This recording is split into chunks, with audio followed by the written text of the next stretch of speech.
गरीबी का संघर्ष। इस रोमांचक कहानी की शुरुआत हरिपुर नाम के गांव से होती है, जहां लकड़ी के टूटे फूटे मकान में विमला अपने पति राकेश और दो छोटे छोटे बच्चों चिंकू और मिंकू के साथ रहती है।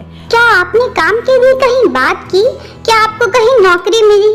विमला, तुम तो जानती हो कि मार्केट में कितनी महंगाई है। मैं कहाँ काम मांगू, सब जगह से थक चुका हूँ। पर मेरे हिसाब से आपको कोशिश करते रहना चाहिए। जरा हमारे बच्चों की तरफ देखिए, कितने मासूम हैं। 2 वक्त का खाना इन्हें हमें ही तो दिलाना है। हमें कोशिश जारी रखनी होगी। तुम ठीक कहती हो। मैं जाता हूँ गांव की तरफ और काम की खोज करता हूँ। भारी और निश्चल कदमों के साथ राकेश काम ढूंढने के लिए जाता है। वह हर जगह पता करता है, लेकिन हर जगह से सिर्फ निराशा ही मिलती है। हे भगवान, अब इस स्थिति में मैं अपनी पत्नी और बच्चों का ख्याल कैसे रखूंगा? मैं उन्हें खुशी तो नहीं दे सकता, लेकिन अब मैं उन्हें खाना भी नहीं दे पा रहा हूँ। ओह, मुझे माफ कर देना विमला। मैंने हर जगह तलाश की, पर मुझे कहीं भी काम नहीं मिला। ओहो, ये तो बड़ी गड़बड़ हो गई। अब हम क्या करेंगे? हम कैसे रहेंगे? भैया, क्या आप देख रहे हैं कि हमारे मम्मी पापा कितने परेशान हैं घर के खर्चों को लेकर? हाँ चिंकी, तुम ठीक कहती हो। मेरा स्कूल जाने का बहुत मन करता है। पिताजी, क्या हम स्कूल जा सकते हैं? मेरी सारी सहेलियों के पास बहुत ही अच्छी अच्छी फ्रॉकें हैं और सुंदर सुंदर खिलौने, पर मेरे पास एक भी नहीं। देखो बेटा, अभी खिलौने या किताबें खरीदने की हमारी हैसियत नहीं है। बड़ी मुश्किल से घर चलता है। एक बार तुम्हारे पिताजी की अच्छी जगह नौकरी लग जाए, सब ठीक हो जाएगा। अगले दिन राकेश दूर के मुखिया से बात करने जाता है। मुखिया जी, थोड़े से पैसे चाहिए थे। मैं समय पर चुका दूंगा। मुझे मेरे बच्चों का स्कूल में एडमिशन करवाना है, उनकी फीस भरनी है। ठीक है, ये लो पैसे। लेकिन हाँ, पूरे 6 महीने तक तुम्हें मेरी जमीन पे मुफ्त में काम करना होगा। सोच लो, मंजूर है? जी मुखिया जी, मैं सब कर लूंगा। ठीक है, अब कल से काम पर आ जाना। तुम्हें कीमत तो चुकानी ही पड़ेगी।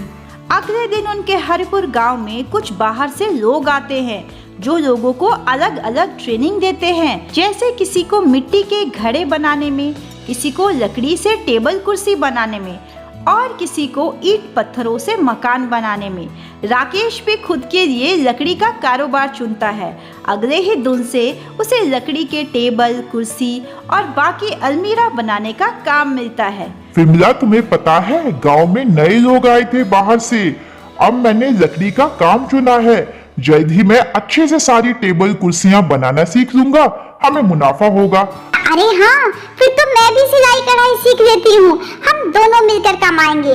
देखना आप, एक दिन हमारे पास खूब सारे पैसे होंगे। फिर हम अपने बच्चे चिंकू और मिंकू के लिए खूब सारी किताबें, खिलौने और मिठाइयाँ खरीदेंगे। माँ, क्या हम स्कूल जा पाएंगे? क्या हम भी पढ़ाई करेंगे? क्या मेरे पास एक सुंदर सी गुड़िया होगी? हाँ बेटा, सब कुछ होगा। देखना, हमारे दिन बदलने वाले हैं। राकेश पूरी मेहनत के साथ दिन रात एक करके लकड़ी का काम सीखता है। उधर विमला भी अपने सिलाई कढ़ाई में खूब ही मेहनत करती है और धीरे धीरे कुछ ही समय में दोनों की मेहनत रंग लाती है। राकेश को गांव के सभी लोग अपना छोटा मोटा काम करवाने, अलमीरा और टेबल कुर्सी बनाने के लिए बुलाते हैं। वहीं विमला भी आसपास के घरों के लिए कपड़े बनाती है। देखते ही देखते दोनों के पास अच्छा पैसा और अच्छा घर आ जाता है। ये, अब मैं भी स्कूल जाऊंगा। और भैया, मैं भी। हम दोनों जाएंगे। हाँ मेरे बच्चों, अब हमारे दिन बदल गए हैं। अब तुम दोनों का दाखिला खूब ही बड़े स्कूल में करवाएंगे। अब खाने पीने की भी कोई दिक्कत नहीं होगी। अरे वाह माँ, ये आपने क्या बनाया है? बहुत ही सुंदर लग रहा है। हाँ भैया, मुझे भी खाना है। और चिंकी, ये देखो मेरी नई किताब। और हाँ, तुम्हारे लिए माँ परियों की किताब लेकर आई है। अरे वाह भैया, दोनों मिलकर पढ़ाई करेंगे।